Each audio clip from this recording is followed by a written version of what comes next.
Boa noite, Fred. Consegue me ouvir? Oi, Marcelo, tudo bem? Tudo?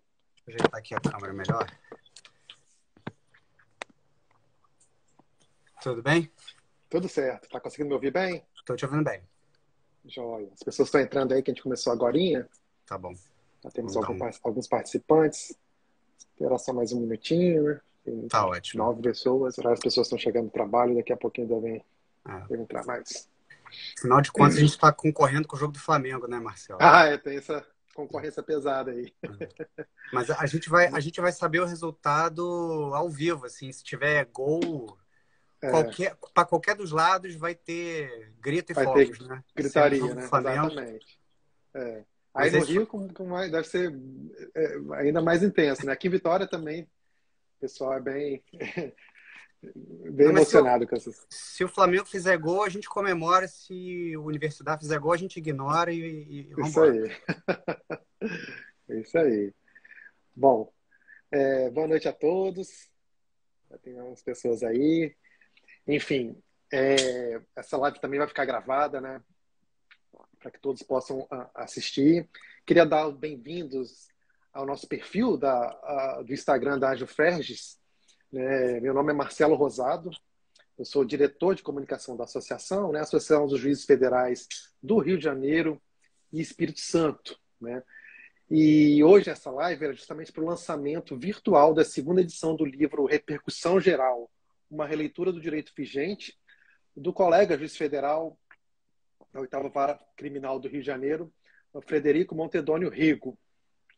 Esse tema inquestionavelmente de relevância tanto na seara acadêmica quanto na prática profissional, né?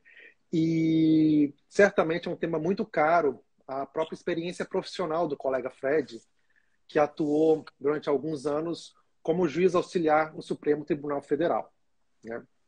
E, enfim, é um prazer estar com todos aqui. E também queria explicar que amanhã, aqui no nosso perfil da associação, vai se iniciar uma campanha para sorteio de um exemplar autografado, né, da obra, autografado pelo Fred. E, enfim, vão estar as instruções, né, de como fazer para concorrer a participar desse sorteio. E o resultado vai sair no dia 17 de maio. Enfim. Um físico e um virtual, né, Marcelo? Um físico e um Tem um virtual também. físico e tem um um. virtual Isso, também. vai ter o sorteio de uma obra física, que vai ser autografada, e o virtual, né, não tem como autografar, mas, enfim, também está inserido no sorteio, né? Enfim, sobre a obra, né, uma rápida apresentação, né? Até fazer uma leitura aqui das palavras do Fred Didier sobre a obra, né? O professor Fred Didier, ele colocou o seguinte, né? Que a dissertação de mestrado, que essa obra decorre da dissertação do Fred, essa dissertação do mestrado do Frederico Montedônio, cuja versão comercial ora vem a público, é seguramente uma das 3 melhores dissertações de mestrado que já examinei.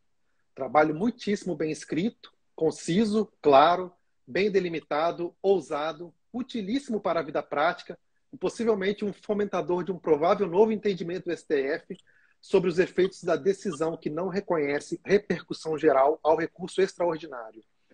As reflexões de Frederico sobre o nível de intensidade da exigência de motivação para os juízos de relevância e a demonstração de que a Corte Suprema pode modular a sua decisão de inexistência de repercussão, de modo que ela produz efeitos apenas para o caso concreto, são profundas e relevantíssimas. Obra indispensável. Bom, então vamos iniciar nosso bate-papo, né, tratar dessa obra. E, enfim, para começar, Fred, eu queria que você explicasse aos participantes, inicialmente, assim, onde o livro está à venda, né, o lançamento da segunda edição, e também o que motivou, né, essa pesquisa, né, que foi o tema da sua dissertação de mestrado, e também o que motivou o lançamento dessa segunda edição da obra. Bom, boa noite, Marcelo. Boa noite a todos que nos acompanham. Eu queria agradecer ao convite da Juferj para estar aqui nesse espaço. Agradecer também a todos que nos acompanham, né? Eu queria que o meu cunhado estivesse acompanhando, porque meu cunhado, quando eu lancei a primeira edição, ele virou para mim e falou assim, olha, Fred, eu não vou ler não, eu vou esperar sair no Netflix. Aí, bom, eu fiz uma proposta para o Netflix não aceitou, infelizmente. E aí, a segunda edição, pelo menos eu estou fazendo essa live aqui, que é o mais próximo que dá para chegar do A Netflix. Então, Netflix, exatamente. espero que ele esteja assistindo aí. Mas, enfim, esse trabalho foi, como você já mencionou, né, fruto da minha dissertação de mestrado, lá no UniCeub, Centro Universitário de Brasília, onde eu cursei o mestrado, e num período em que eu também atuava como juiz auxiliar e instrutor do ministro Barroso, lá no Supremo. Isso foi em 2013 até 2017. E durante uma parte desse tempo eu fiquei responsável pelo acompanhamento do plenário virtual no gabinete, que era enfim, é o espaço onde os ministros afetam recursos extraordinários à Certo. sistemática da repercussão geral, seja para reconhecer ou seja para negar. Portanto, eu comecei a ter o contato cotidiano, né, com a repercussão geral, a pensar, Sim. estudar esse assunto, interlocução também com o ministro Barroso. Esse trabalho, assim, certamente ele não existiria se não fosse essa interlocução e essa experiência que eu tive lá em Brasília.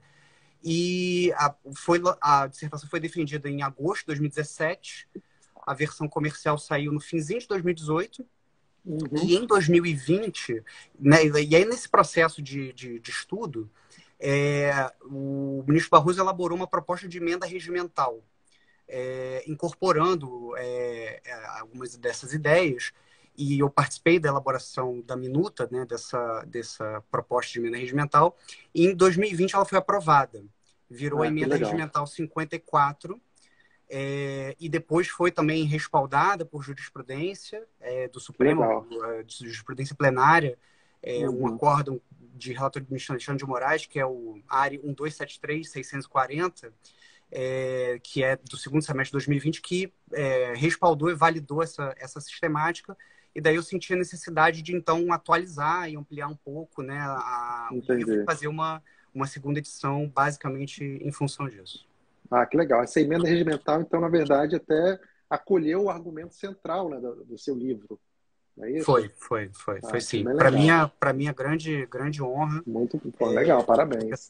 houve esse reconhecimento portanto, enfim, fiquei muito feliz, né, muito satisfeito. E espero que Certo. tenha sido uma contribuição, né? Ah, maravilha. Só para explicar também, entrar mais pessoas, fiquem à vontade para fazer perguntas ou comentários aqui no chat, né? A Marina e a Joyce, que são da Juferdes, né, da associação, estão aqui dando apoio. Queria agradecer a elas também, né, por toda a preparação, o apoio, né, para acontecer essa live. Enfim, todos fiquem bem à vontade, que é um bate-papo mesmo para a gente tratar esse tema.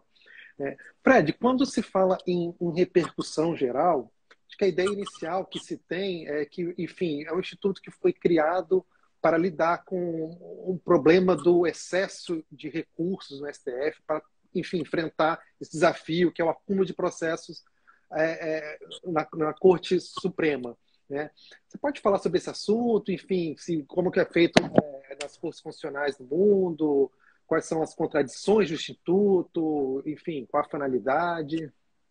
Bom, vamos lá. Esse problema, né, de acúmulo de trabalho nas Cortes Supremas é um problema mundial, né? Não é um problema só no Brasil. Mas os números do Brasil eles são meio assim sem paralelo, né? Tem um Uhum. número assim Sim. muito distoante assim de outros países, de outras cortes congêneres, né? Para você ter uma ideia, isso é uma situação já bastante conhecida, bastante documentada, assim, tem, né, mais de 15 anos, né, que o Sim. Supremo ele recebe e ou julga todos os anos uma ordem de grandeza aproximada, né, oscila às vezes um pouco para mais, um pouco para menos, mas 100 mil processos por ano, né? Acho que não Isso tem é assim, paralelo com outra corte, né? Eu acho que assim, com Corte Suprema, não tem, né? assim, a Suprema Corte Italiana tem uns números parecidos, mas a Suprema Corte de Cassação italiana tem 400 juízes, assim, um dos maiores tribunais do mundo. Aí, E tem mais ou menos isso também, de processos por ano e de estoque. Mas, assim, esse é um problema em si, né? Essa quantidade de decisões, esse volume. Porque, né, o Supremo é um tribunal de cúpula, né? E uma das missões institucionais de um tribunal de cúpula é uniformizar a jurisprudência. Quando você tem esse volume de decisões sendo proferidas, né, vamos lembrar, 100 mil por ano, Se a gente dividir por 11 ministros e pelos 365 dias do ano, dá mais de 300 decisões por dia, por ministro, todo dia, sábado, domingo.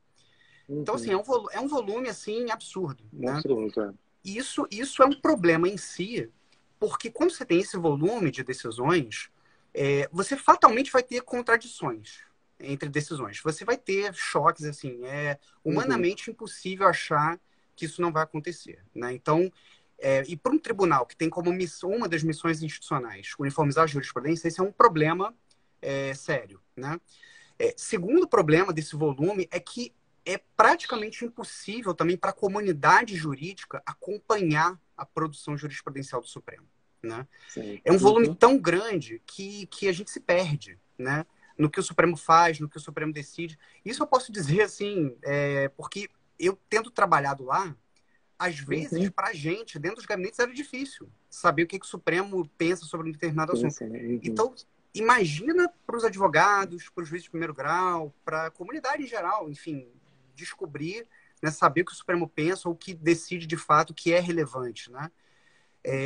E um terceiro problema é que, quando você tem esse volume, também você acaba tendo uma escassez de tempo, de recursos humanos, que acaba, né, você acaba tendo uma parte da sua capacidade de trabalho drenada para lidar com casos que não são, talvez, tão relevantes quanto outros, né? Então, você acaba tendo que dividir a sua atenção, dividir o seu tempo para lidar com esse volume todo. Então, esse é um problema muito sério. E, como eu disse, não é específico do Brasil. Ocorre também em outros países, embora com outras ordens de grandeza de processos. E, para lidar com esse tipo de problema, a ferramenta, assim, que tem sido mais difundida, que tem sido aplicada em vários países, são os filtros de relevância, né? Os filtros de relevância, como o próprio nome diz, são uma análise que é feita na entrada do caso no tribunal, em que o próprio tribunal avalia. Esse caso é relevante, ele tem realmente um alcance grande, ele enfim, de alguma maneira tem uma significação importante para a sociedade, né? Toca em alguma questão muito sensível, direitos fundamentais, separação de poderes, enfim. Que ultrapassa aquela questão do caso concreto, isso, né? Basicamente é isso, né? Quer dizer, ultrapassa, não interessa só para as partes do processo, né? Interessa para a coletividade como um todo, para a sociedade como um todo. Então, essas ferramentas existem em vários outros países e elas inspiraram a criação da repercussão geral no Brasil, né? Que, como a gente sabe, ela foi criada pela Emenda 45, de 2004, teve como inspiração algumas experiências internacionais bem-sucedidas. Eu posso falar sobre elas se você entender. Assim, fica a seu critério, enfim, um bate-papo. Mas achei interessante essa explanação sobre a necessidade de buscar uma racionalidade na jurisprudência, até para que se faça se tenha uma espécie de acervo catalogado, né, com os temas, enfim, para que a própria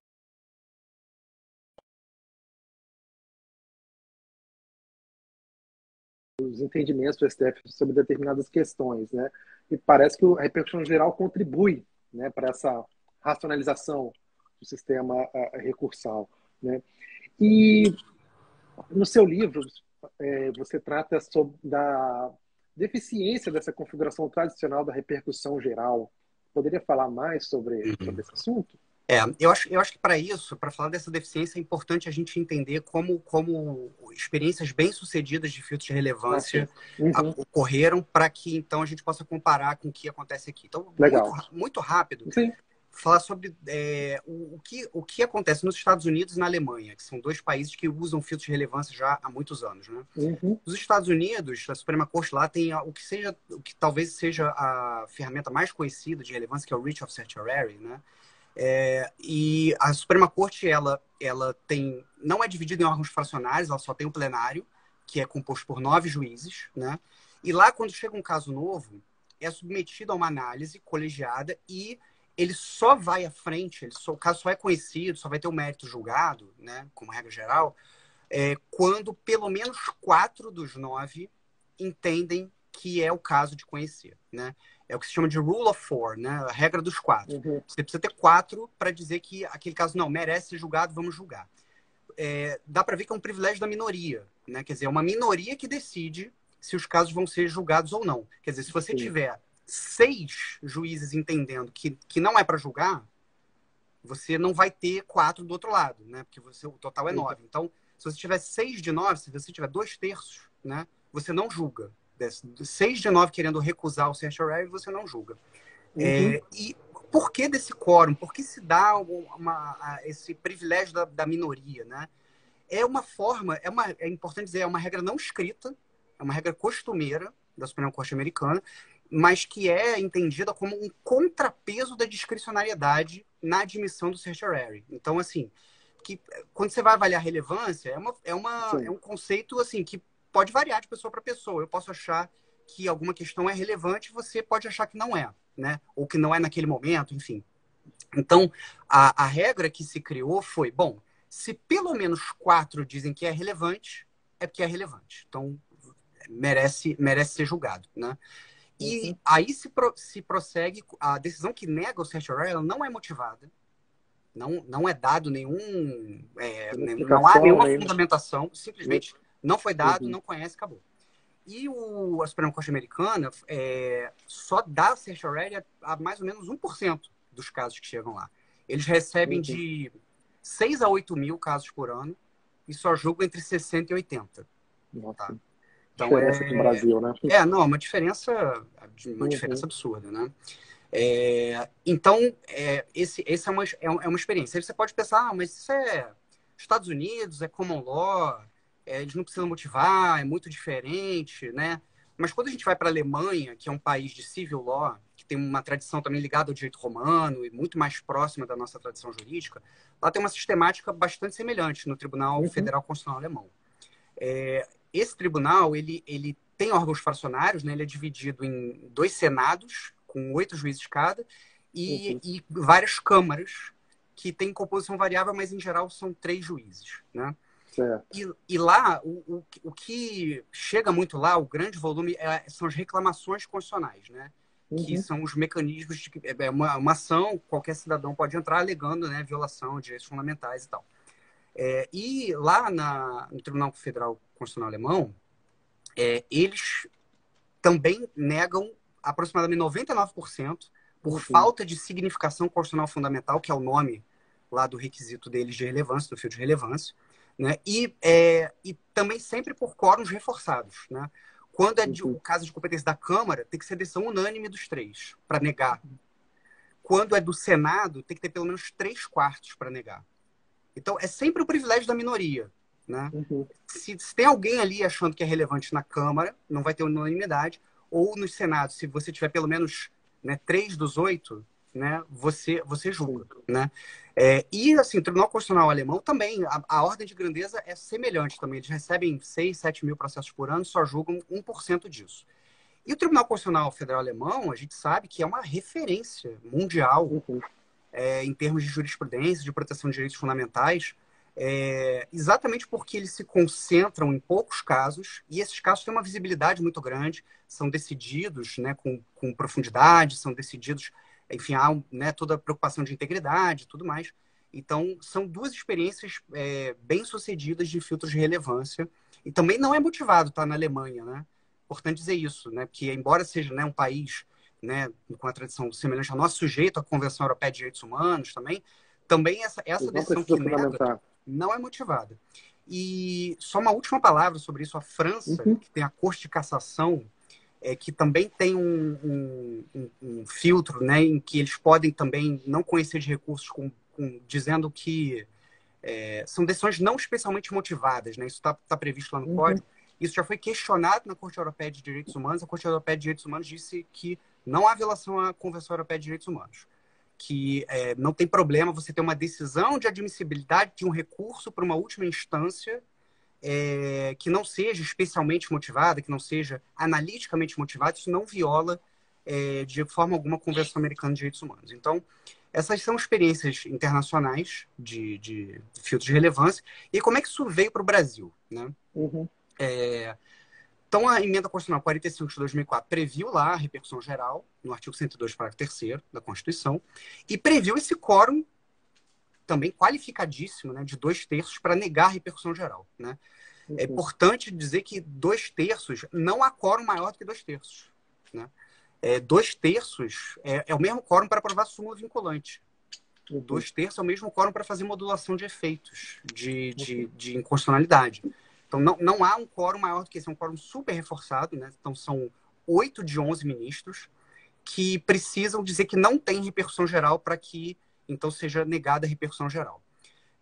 E aí, isso foi regulamentado depois pelo Código de Processo Civil ainda anterior, né? O Código de 73, mas isso foi regulamentado por uma lei de 2006. Sim. Essa lei de 2006, ela previu basicamente que, então tem lá esse quórum, né, precisa ser, né, decidido que não tem repercussão geral por ao menos 2/3. Então, o Código previu o seguinte, então se o Supremo nega a repercussão geral, o que você faz? Você vai lá no caso que ele negou a repercussão geral, você vê qual era a questão que está sendo discutida ali, né? Porque você extrai essa tese, né, desse caso, né, que o Supremo disse, não tem relevância, não vou conhecer desse recurso. Não tem repercussão geral, porque não ultrapassa o terço do processo e tal. Então, essa questão jurídica que estava sendo discutida, você extrai ela do caso e você projeta os efeitos desse juízo de pouca relevância, vamos dizer assim, para todos os recursos extraordinários que também discutam aquele mesmo assunto. Então, com uma única decisão, o Supremo ele pode afetar uma multiplicidade de recursos extraordinários sobre uma mesma questão jurídica, né? É decisão irrecorrível, né? E é uma decisão irrecorrível, né? Uma decisão irrecorrível está prevista lá no Código de Processo Civil essa irrecorribilidade. Então, o que aconteceu é que, com essa sistemática, a repercussão geral ela foi usada basicamente como um instrumento de resolução de demandas repetitivas. Basicamente, você não faz essa seleção de recursos relevantes, assim, como faz o Tribunal Alemão, o Supremo Corte Americano, né? Você, na verdade, faz um precedente sobre o descabimento de recursos extraordinários sobre uma determinada tese, né, jurídica. Isso é uma forma, né, legítima de usar, já foi usada, bastante usada, né? O Supremo já afetou alguns milhares de processos com essa sistemática, né? Mas essa sistemática ela tem se mostrado, ao longo dos anos, insuficiente. Porque basicamente, quando você tem uma repercussão geral que funciona como um IRDR, né, funciona como um instrumento de resolução de demandas repetitivas, você só consegue filtrar aquelas macro-leads, né? Você só consegue usar o filtro para casos que você possa agrupar numa determinada categoria, né?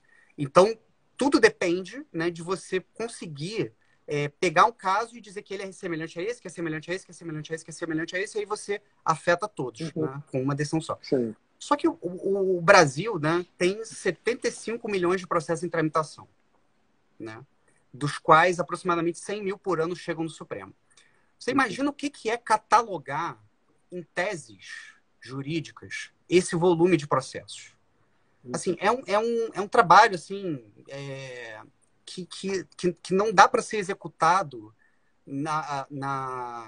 no que se imagina que seja a função de um filtro, porque simplesmente não há como categorizar tantos casos e você fazer juízos sobre tantas teses, e ainda mais tendo o risco de, assim, aí vem um caso que é daquela tese, mas aí a parte fala, não, mas o meu caso tem uma diferença. Tem uma diferença, Ele né? tem uma particularidade e tal. Então e aí, ou às vezes muda a lei, né, no meio do caminho. Então, assim, é como se você quisesse resolver o problema de acúmulo de trabalho do Supremo achando que tudo que está no Supremo é repetitivo. Quando, na verdade, não é. Não é. Assim, tem uma grande parte que mas nem tudo é. Né? Nem tudo é. Para o que é repetitivo, você tem hoje ferramentas como o IRDR. Né? Mas a repercussão geral, ela, na verdade, assim, a experiência internacional mostra que ela é, na verdade, um filtro de seleção qualitativa, né, de processo, em que você vai realmente selecionar, você vai fazer um juízo até comparativo, né, porque como você tem uma capacidade limitada de trabalho, e a ideia do filtro de relevância é exatamente que você possa focar esforços naquilo que é mais relevante para a coletividade, aquilo que alcança, né? Não necessariamente por critérios quantitativos, tá? É importante deixar isso claro, porque você tem também questões assim que afetam, às vezes, direitos fundamentais de minorias, que Uhum. pode ser até que não seja assim tão expressivamente, né, relevante do ponto de vista numérico, de número de pessoas, mas é uma questão fundamental, é uma questão que precisa ser tratada, Sim. né? Portanto, esse é um juízo que cabe ao Supremo tomar com esse quórum qualificadíssimo, né? Portanto, o que aconteceu foi que a repercussão geral, na a prática tradicional dela, acabou reduzindo o Uhum. escopo dela a um instrumento de resolução de demandas repetitivas. E Uhum. isso gerou um efeito colateral, que eu posso explicar na sequência também, o que aconteceu com essa insuficiência, em razão dessa insuficiência. Certo. Sobre a própria previsão normativa da repercussão geral, né, tem no regimento interno do STF, também no Código de Processo Civil, traz essa, acho que até é necessário, né, para esse tipo de instrumento, a ideia de uma norma aberta, né, uma norma que traz conceitos jurídicos indeterminados, né, que, enfim, a previsão normativa fala de questões relevantes do ponto de vista econômico, político, social, né, ou jurídico, ultrapassem os interesses daquele caso concreto. E, enfim, esses conceitos indeterminados geram uma apreciação discricionária por parte do órgão julgador, né? E, enfim, essa discricionariedade eventualmente pode descambar para uma arbitrariedade, né? Enfim, como seria o controle dessa situação, dessa discricionariedade, né, por parte do STF? Até porque não a decisão do STF é final, não cabe recurso, né? Seria o quórum, esse quórum de 2/3 para rejeitar, seria um mecanismo justamente para controlar essa discricionariedade? Então, Marcelo, a gente está falando de um mecanismo, né, Uhum. que é reservado ao Tribunal de Cúpula, né, Uhum. quer dizer, então é a última instância, que tem esse quórum super qualificado e que resulta numa decisão irrecorrível se esse quórum for atingido. Então, assim, é, um pouco a preocupação de controle é sempre pertinente, mas a gente, Sim. né, precisa lembrar que quando a gente está falando da última instância, tomando uma decisão com esse quórum, uma decisão irrecorrível, é, a ideia de controle, pelo menos de um controle em sentido forte, né, um controle Uhum. formal, assim, ela fica um pouco prejudicada até em razão da posição do Supremo na hierarquia judiciária brasileira, né? Sim. É aquela velha Uhum. história que o Supremo tem o direito de errar por último, né? Então, Sim. fica realmente assim um pouco prejudicada essa pretensão de ter um controle Uhum. sobre um juízo assim feito com base em conceitos abertos pela última instância com esse quórum qualificado que resulta numa decisão irrecorrível.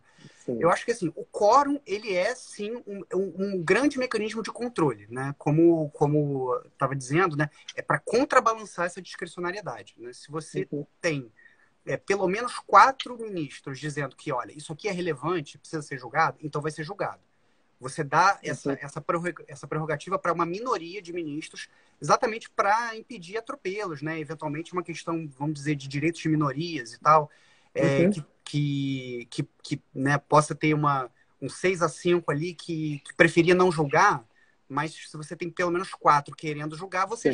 você já força, vamos dizer assim, a apreciação do mérito daquela questão. Então, o quórum já é um mecanismo Uhum. de controle. E você também Sim. tem o controle social, né? Uhum. Porque a sociedade precisa ficar atenta ao que o Supremo escolhe julgar. Né? Quer dizer, numa sistemática realmente discricionária, como eu sustento que o direito brasileiro vigente já autoriza o Supremo a adotar, né? Você tem a observação da sociedade muito importante naquilo que o Supremo realmente escolhe julgar. E aí você pode ter controles, né, do tipo, bom, então tá, então o Supremo escolheu 100 casos aqui para dar repercussão geral nesse ano. Uhum. Desses 100 aqui, por que 30 são de tributário? Por que tantos casos, por que esse aqui, né, que é uma questão às vezes rumorosa, ficou de fora, né? Enfim, Uhum. você pode ter um controle do ponto de vista assim, de transparência, né, para a sociedade, mas em relação ao resultado, né?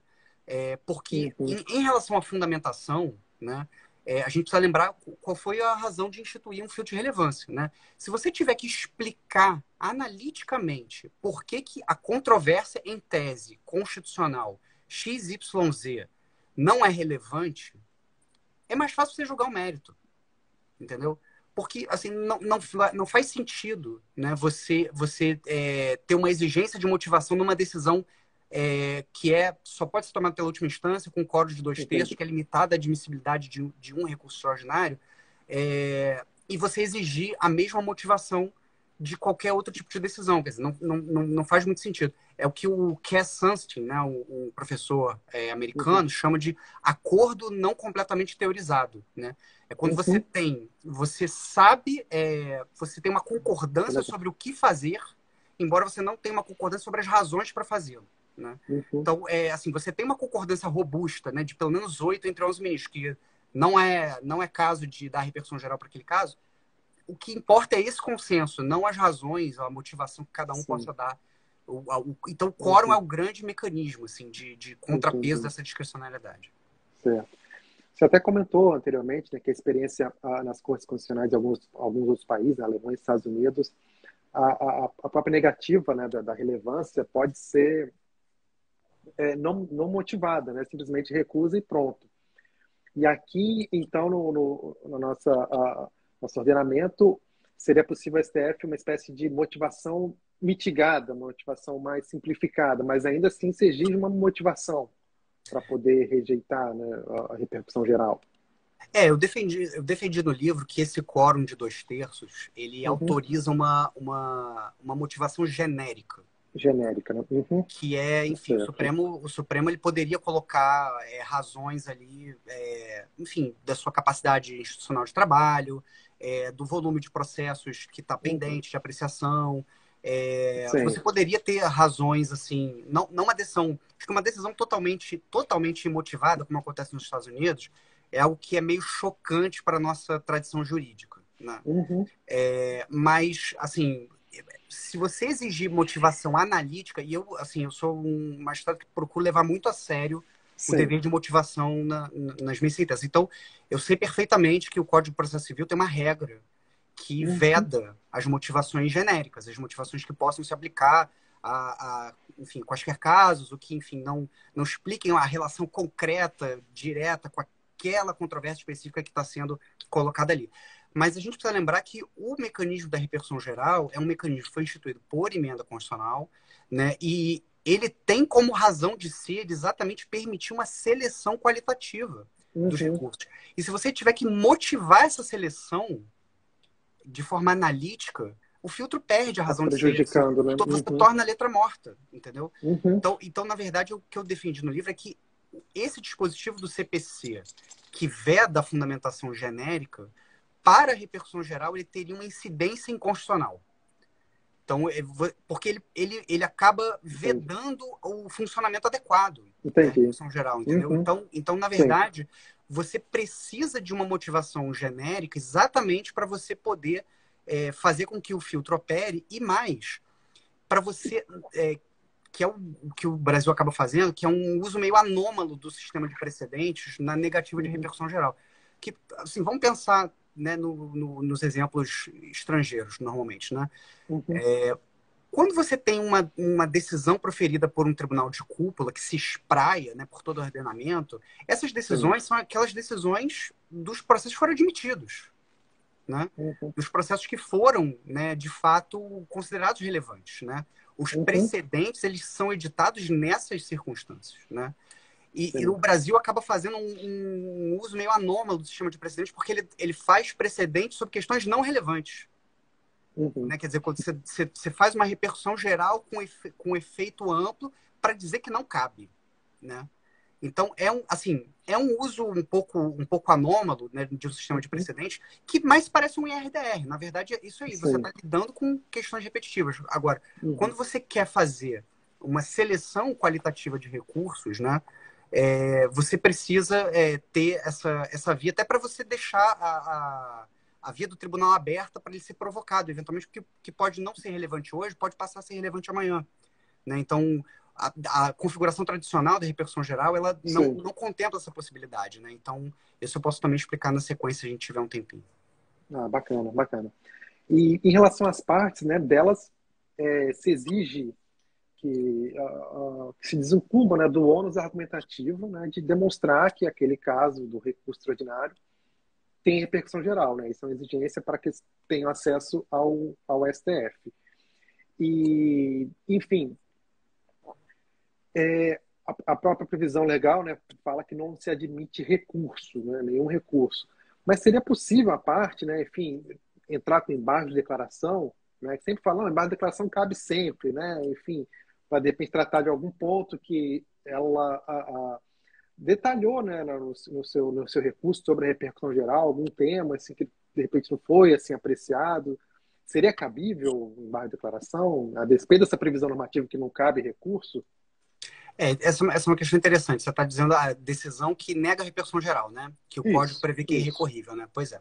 Uhum, O que eu defendi no livro é o seguinte: é, se você usar a repercussão geral como um instrumento de seleção qualitativa, e, portanto, nesse modo você profere uma decisão com fundamentação genérica, né? uhum, Eu defendo que não há omissão, contradição ou obscuridade possíveis. Então, não cabem os embargos de declaração. Né? Porque, uhum, na verdade, a decisão ela não precisa ser suprida. Né? Como eu sim, falei, o relevante é você ter 2/3. Se você tem dois uhum, terços dizendo que não cabe, acabou. Até tá porque, bom. se não for assim, qual é o sentido que você dá para essa irrecorribilidade? Né? Uhum, sim, Porque, assim, uma decisão dada por 8 ministros, não cabe nem aqueles embargos infringentes lá, famosos, do mensalão, que precisavam de pelo menos 4. uhum, Né? Então, realmente, assim, não cabe, não tem nenhuma instância superior para recorrer e, portanto, o único recurso que seria em tese cabível seria os embargos de declaração, mas o código diz que é recorrível. uhum, Então, assim, então não cabe. Né? O que eu certo, defendi é isso, que não cabe. Agora, entendi. se você... Isso é para a utilização da repercussão geral como instrumento de seleção qualitativa de recursos. E o que é importante frisar aqui é que, nesse modo de utilização, a decisão de falta de repercussão geral não gera precedente. Não funciona como um precedente para demandas repetitivas do mesmo tipo. É só produz efeitos para o caso concreto. Tá? Uhum, Agora, se a repercussão geral for usada à moda de um IRDR, né, com essa pretensão de expansão de efeitos para todos os processos, aí sim você precisa ter uma motivação analítica. Você precisa uhum, delimitar a questão, até para você saber quais são os casos que vão se enquadrar, quais são os casos que são semelhantes àquele ou não, qual é a questão que foi decidida, por que aquilo ali não foi considerado relevante, e aí sim, teoricamente, caberiam os embargos. Tá? Então, mas no próprio Supremo, isso é uma questão meio controvertida. Às vezes, eles admitem os embargos de declaração nos ah, sim, casos que foram assim só negado com efeito restrito ao caso concreto, eles admitem embargos de uhum, declaração. E nos casos que são usados como se fosse um IRDR, eles não já teve decisão não admitindo embargos de declaração. Então, assim, essa é uma matéria que eu acho que ainda enfim, pode ser que mais para frente haja uhum. uma uniformidade maior nisso. Né? Sim, ainda não tem uma posição, enfim, definitiva sobre o tema, né?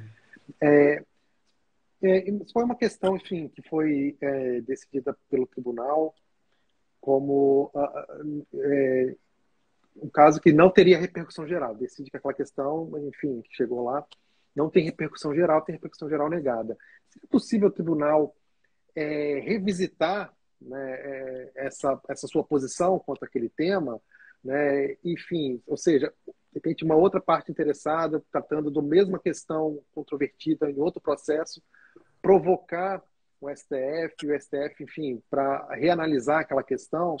Isso não seria uma forma até de contornar essa irrecorribilidade enfim, se for admitido, né? E também até prejudicaria a própria nacionalidades, né, da repercussão geral, que é justamente esse filtro, né, para a seleção de casos. Como é que seria isso?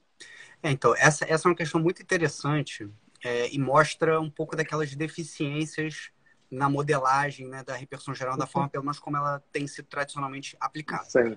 Porque, Uhum. assim, como o Supremo sempre usou a repercussão geral como se fosse um IRDR, né? Uhum. Estão sempre expandindo os efeitos da decisão negativa para todos os casos semelhantes.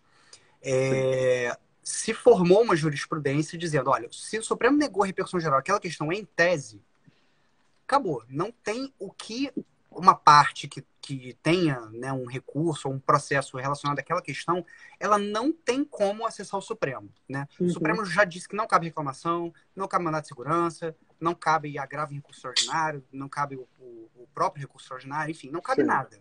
Então, hoje o Supremo, ele realmente, bom, negou a repercussão geral em tese, para aquela questão jurídica, não há nenhuma via de acesso de uma parte ao tribunal para provocar uma rediscussão da questão. Em tese, existe a possibilidade de revisão de jurisprudência, né, no regimento interno do Supremo, mas, assim, e até, eventualmente, tem alguns casos até que eu retrato no livro que acabou ocorrendo essa revisão de tese, mas por questões, assim, circunstanciais dos casos, assim, Certo. acabou, às vezes, subindo um caso que não podia subir, entendeu? E aí o Supremo foi Uhum. e acabou revendo a tese, enfim, tem situações como essa. Mas, assim, não existe hoje um mecanismo para uma parte provocar uma rediscussão do Supremo sobre um determinado assunto. E esse é um problema, porque, como a gente falou, né, é um assunto que pode não ser relevante hoje, pode ser Uhum. super relevante daqui a alguns anos. E se o Supremo negou a repercussão geral, ele acaba ficando privado de receber novos casos em que ele poderia, eventualmente, rediscutir aquela questão. Então, esse é um Uhum. problema de você usar a repercussão geral exclusivamente como IRDR. Porque você acaba fechando as vias de acesso ao tribunal e o tribunal acaba ficando com uma jurisprudência engessada. Ele acaba não tendo meios para eventualmente rediscutir uma questão. E essa é uma das vantagens desse modelo de uso da repercussão geral como instrumento de seleção qualitativa. Por quê? Uhum. Porque quando você nega a repercussão geral com efeitos limitados ao caso concreto, você não gera precedente. Uhum. Então, na verdade, um outro caso semelhante pode subir, não tem problema, porque você negou a repercussão geral só a um caso determinado ali, sem efeitos, sem pretensão de efeitos expansivos, sem pretensão de Sim. eficácia como precedente. Então, e aí é como funciona na Alemanha, nos Estados Unidos, enfim, em outros países que o tribunal diz, olha, não vou julgar isso aqui, por enquanto, pelo menos não é relevante, e o dia que vier a ser relevante, ele admite um caso daquele e julga, entendeu? Então, é algo que é uma deficiência da repercussão geral tradicional, vamos dizer assim, e que eu acho que, inclusive, leva a uma subutilização da repercussão geral. Se a gente, assim, uma das coisas que eu percebi lá no gabinete é assim, gabinete, assim, tem um volume absurdo de processos, né? E a Uhum. distribuição muito alta e tudo mais. E o que vai para o plenário virtual é muito pouco, né? São Sim. pouquíssimos casos, né? Se você comparar com o volume do tribunal. Aí eu fui fazer a conta, eu vi, assim, desde o início da repercussão geral até o final da atualização aqui do livro, o Supremo tinha mais ou menos uns 1.100 casos afetados ao regime de repercussão geral. 1.100 casos. Uhum. Desde 2007, né? Que foi quando entrou em efetivo funcionamento a repercussão geral. 1.100, aproximadamente. Nesse mesmo período, eu fui ver quantas decisões o Supremo proferiu. 1.650.000. Uhum. Entendeu? Então, assim, a Sim. repercussão geral, ela foi usada, assim, em menos de 0,1% dos casos. Então, ela é muito subutilizada, muito pouco utilizada na prática. Sim. E eu acho que um dos motivos é esse, porque quando você nega a repercussão geral uma questão em tese, o tribunal fica assim, bom, eu nunca mais vou ver isso aqui. Não Uhum. importa o que Entendi. aconteça no futuro. Então, Aham. esse é um efeito possível, né? Essa é uma explicação possível para o pouco uso. Mas eu acho que a explicação principal, e aí eu passo a palavra para você de novo, que eu acho que é Uhum. importante ressaltar esse ponto, que é o Uhum. seguinte, é o próprio quórum, né? Porque o que acontece, né? Para negar a repercussão geral, você precisa ter uma alta convergência, né? Você precisa ter 8 Uhum. ministros dos 11 dizendo que não tem repercussão geral. Só que, há muitos anos, o direito brasileiro vem expandindo os poderes do relator, os Uhum. poderes monocráticos, né? Então, hoje, um relator, ele pode sozinho, inclusive, dar provimento, Uhum. entendeu? Então, sozinho, ele pode julgar, e se ele achar que não é para julgar por falta de repercussão geral, ele tem que submeter a 2/3.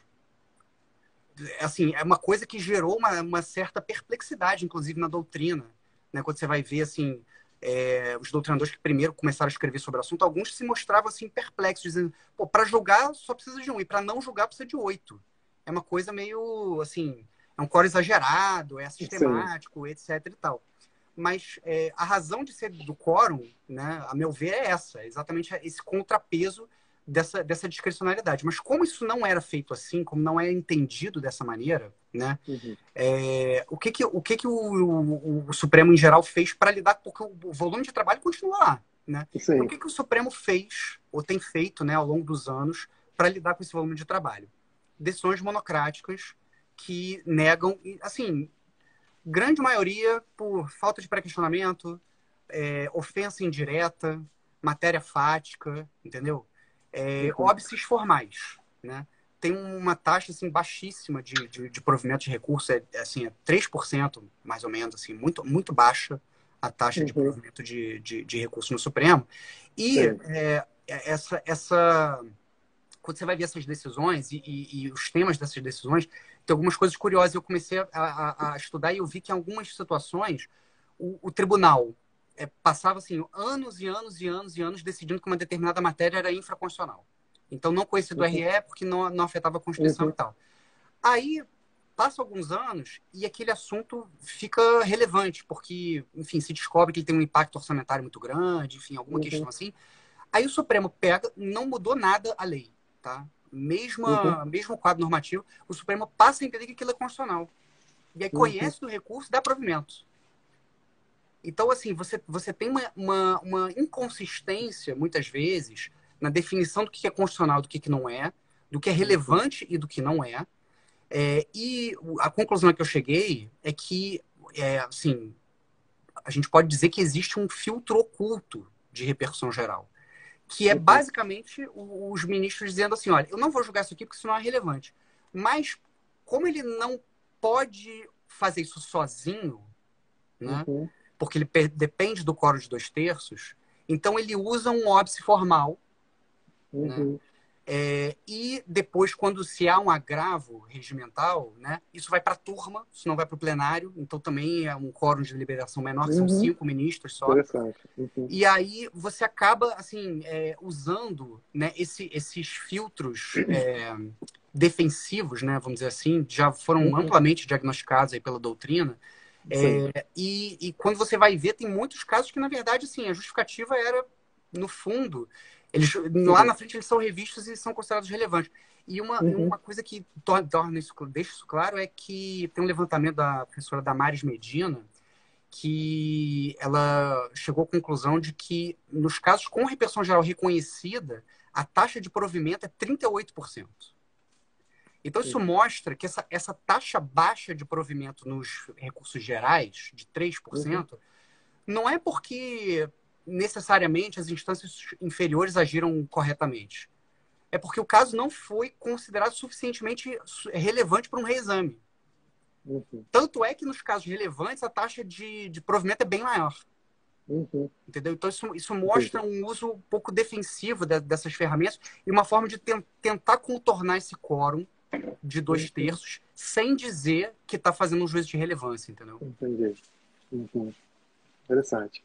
Ainda sobre esse tema da seleção qualitativa, né, que é um, enfim, é um poder decisório que se concede ao STF, a legislação infraconstitucional traz algumas hipóteses que eu acho que dá para entender como uma espécie de presunção legal de repercussão geral, né?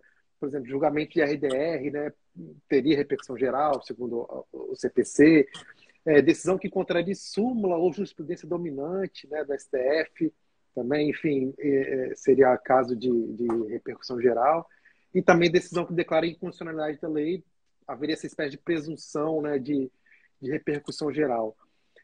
A despeito dessas previsões, seria possível, nesses casos, ainda assim o STF exercer essa seleção qualitativa para, enfim, para não julgar, para recusar o julgamento de recursos que tratam desses temas? Essa é uma questão interessante e Uhum. eu acho que a gente tem que diferenciar essas hipóteses. Né? Uhum. Eu acho, assim, a Constituição, ela relegou a lei à regulamentação da repercussão geral. Sim. Então, a lei tem um espaço de disciplina. Né? Uhum. Quando a lei prevê que que se presume, né, o que há repercussão geral quando a decisão declara inconstitucionalidade, né, ou quando é tomada num caso repetitivo, né, eu não vejo assim problemas. Eu acho que a lei dispôs ali dentro do seu âmbito normal de validade. É uma Certo. opção que eu acho que pode ser questionada, assim, questionável, porque você acaba obrigando o Supremo a julgar coisas que não necessariamente uma decisão de RDR é relevante, assim, do ponto de vista do país Pois é. inteiro. Às vezes você tem uma questão local ali muito específica e que não se justifica, né, ocupar a pauta Pois do é. Supremo com aquilo, né? Mas foi a opção da lei, e eu acho que nesse ponto, assim, de casos de declaração de inconstitucionalidade, casos de RDR, não vejo problema. O problema que eu vejo é nessa hipótese de decisão que Jurisprudência viola dominante. súmula ou jurisprudência dominante. Porque aqui você tem um problema, acho que assim, até na tecnicalidade da lei, porque há uma confusão entre o juízo de admissibilidade e o mérito, né? Sim. Porque se a decisão recorrida viola a súmula ou a jurisprudência dominante, né, você está numa hipótese de provimento de recurso, né? Sim. Mas aí você tem que assumir essa premissa, né? Mas antes de você chegar a essa conclusão, você tem o juízo de admissibilidade. No juízo de admissibilidade, a parte vai alegar, né, que há uma violação como essa. Então, antes de analisar se violou ou não, você tem que conhecer do recurso. Se você, para conhecer, você já está dizendo que violou, então você já misturou tudo, né? O Barbosa Moreira que tratava, assim, batia nisso, né? De que você não pode confundir o conhecimento com o mérito. Então, nesse caso, assim, eu acho que você tem um problema. E você tem um problema também de que a súmula de jurisprudência dominante do Supremo, com esse volume de decisões que o Supremo profere, não é muito difícil você achar um precedente que seja adequado para sua pretensão. Entendeu? Então, quer dizer, se você entender assim, não, então basta alegar que violou algum precedente, alguma súmula do Supremo, para ter a repercussão geral reconhecida. Veja o que é isso, né? Quer dizer, seria teoricamente uma decisão, né, também com efeitos amplos e tal. Então, assim, o que eu acho, como eu interpreto esse dispositivo? Eu interpreto esse dispositivo da seguinte forma, que, na verdade, o que esse dispositivo autoriza é que o relator possa superar essa necessidade do juízo de repercussão geral e decidir sozinho pelo provimento do recurso, caso ele constate uma situação de violação à súmula e jurisprudência. Quer dizer, ele bypassa a análise de repercussão geral, não precisa fazer uma análise colegiada de repercussão geral, ele usa o poder monocrático dele com base nessa jurisprudência dominante, e aí ele dá provimento sem ter essa necessidade de fazer esse juízo prévio de repercussão geral, entendeu? É assim que eu leio o dispositivo. É um caminho interessante. Fred, como sabemos, o Instagram tem a limitação de 1 hora para lives, né? E falta mais ou menos uns 5 minutos. Para evitar que, enfim, que a apresentação caia assim de repente, né? Para ficar atento com o final, né? O término desse limite de tempo. Enfim, vamos caminhar então para o encerramento. Eu queria saber se, enfim, dos participantes, se alguém quer fazer alguma pergunta, algum comentário, enfim. Ô Fred, também se tiver algum tópico específico que você queira falar mais um pouco, enfim, sobre essa emenda regimental que acolheu, né, enfim, o tema do seu livro, né, enfim, fique à vontade, né, só lembrando que a gente está realmente com o tempo já quase se esgotando. Tá.